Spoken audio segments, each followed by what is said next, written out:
koda Malawi nkhani munaiva inamanga tunthenje ku nyumba ya Malamulo zimene analankhula Moses Mumkuyu zinadzetsa maphokoso mu nyumbayi koma kodi owa amalankhula zona kapenayi ndiye mwamva analankhula molimba mtima ngamakamaka pa nkhani imene President Amutharika alankhula kunena kuti nyumbayi ndi imene itayendetse makamaka kafukufuku wina amene iwo akhazikitsa wangozi chachitika ku Chikangawa mmene munafa Saulos Chilima komanso azawa ena ndipo nkhani imeneyi yamanga nthenje kodi nanga kubanja kuti chani ndetu amene Chilima nawo analemba nkhani yoyamikira Amutharika pa tsamba lawo la mchezo la Facebook kuti zimenezo munaona zodabwitsatu zimene zikuchitika mdziko muno eyatu ndi ife tateni apa tikupaseni zimene analankhula iwowa Moses Mumkuyu lero mnyumba ya Malamulo ndiye zinaso zimene analankhula apatricia kaliati kodi inu munamvera kale ife tikumemene mukhale pomwepo mpange like komanso subscribe imene ife tikupatsirani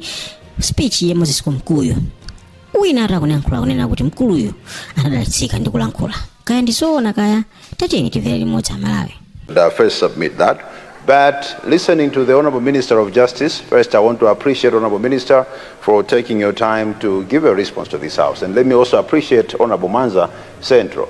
The Mwanza Central Honorable has not carried his own prayer or the prayer of UTM alone.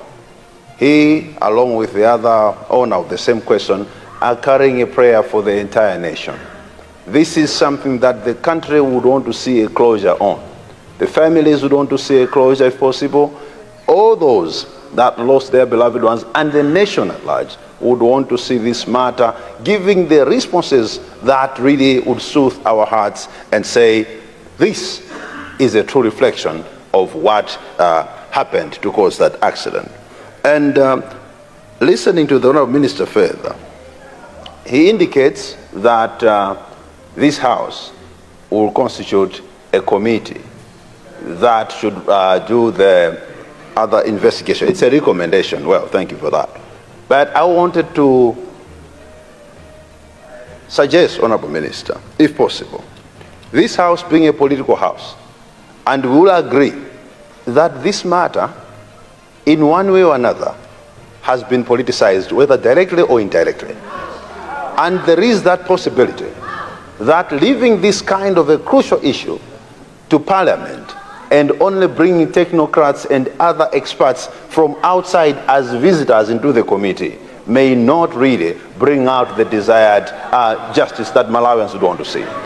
Our recommendation, or my recommendation, would be that the presidency should come up with a committee, a national committee that's going to comprise experts, and should there be a need for a joint committee with Parliament, let that be. But first, Deputy Speaker, to leave this to Parliament, a house of parliamentarians, of politicians only, it may not bring out the result that Malawians want. Lastly,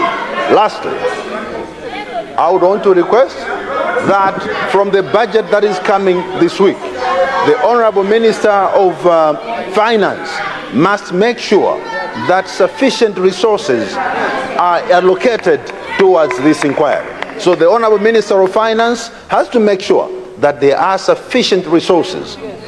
There must be sufficient resources in the budget for the carrying out of this investigation. Thank you very much, Mr. President. Thank you.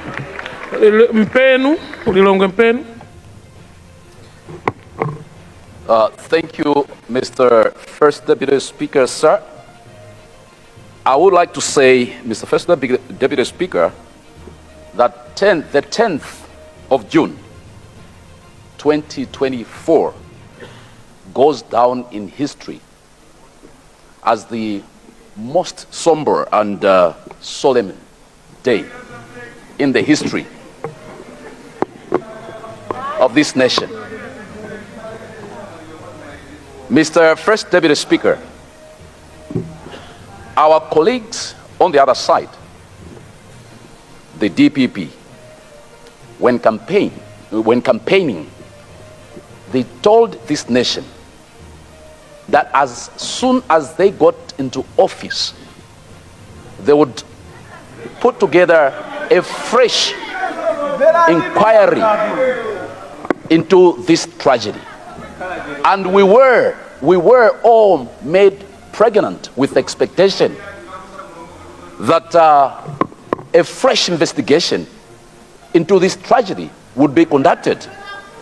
Now, whilst we respect the advice that the Minister of Justice has given to the head of state, and whilst we respect the constitutional provisions that give mandate to this House to put together a committee that would carry out an investigation into any matter of national interest, Mr. First Deputy Speaker, as the whip this side indicated, allowing this House to investigate this matter would be to reduce the weight of this matter. Mr. First Deputy Speaker, when I submitted this question under Standing Order 14, my expectation and the expectation of this side was that the executive would put together a and not leaving that to us politicians to carry out an investigation into this tragedy. It will be very unfair. We are not being fair to this nation. We are not being fair to the families affected. We are not being fair to anybody if we try to belittle this by saying that this matter should be investigated by a committee of Parliament. Mr. First Deputy Speaker, that is not fair to this nation, and it is not fair to the families affected. May I request, therefore, that the executive put together a team of experts that will carry out fresh investigation into this tragedy. I so submit, Mr. First Deputy Speaker, sir.